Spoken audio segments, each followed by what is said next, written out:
Okay, I'm looking at my image here in the camera, and I'm thinking, I don't have very long hair, but what I have, it's a bloody mess. But it's Saturday. Hey, Sydney, shush, shush. Anyways, I thought I'd just tell a quick story. I was chatting with a young friend of mine, having to make a difficult decision. And it's a decision that in time could actually work against him.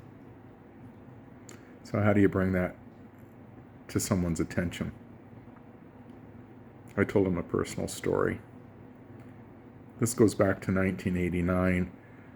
I handed my resignation in at the hospital where I was working because, let's just say, it wasn't good. That's a whole other story.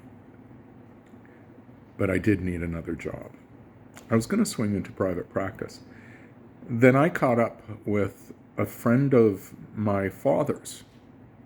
This was a fellow that my father helped in the 1950s, helped him get his business going. And part of what's significant about that is my dad's a Jewish guy who fought the Nazis overseas.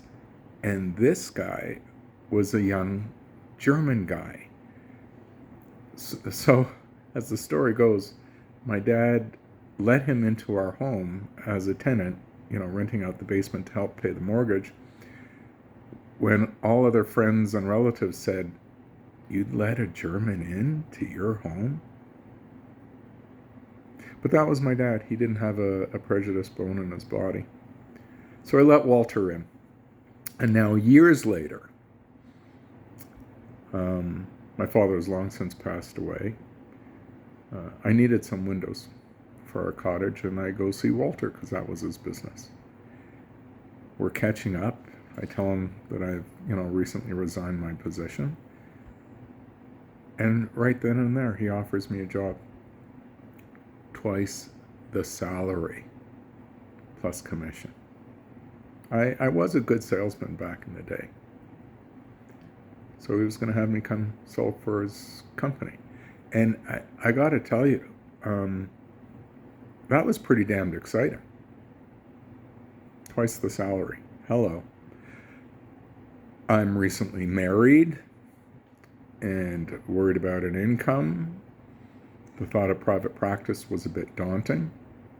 I said yes. I took the job. A week before starting, I had those second thoughts. I couldn't do it. I wanted to be a social worker, not a salesperson. I call up Walter and ask him if we could go out for lunch. He says yes. We meet, and I explained to him that I was so grateful for his generosity. He was paying it forward. What my dad did for him, he was doing for me. That was amazing. Jew and German, long, fast friends. Why not? It was based on who people are, who he was, a good man. So I told him I can't do it, and I felt terrible. I felt awkward because he was preparing to take me in and making arrangements around that. And being the absolute gentleman he was, he looked at me and said, "Gareth, no problem. You have to do what's right for you." And then he said, and this is what I shared with my young friend earlier today. Walter said, you have to differentiate between temptation and opportunity. Differentiate between temptation and opportunity. He says, I tempted you. It wasn't your opportunity. So, the young fellow with whom I was chatting with today,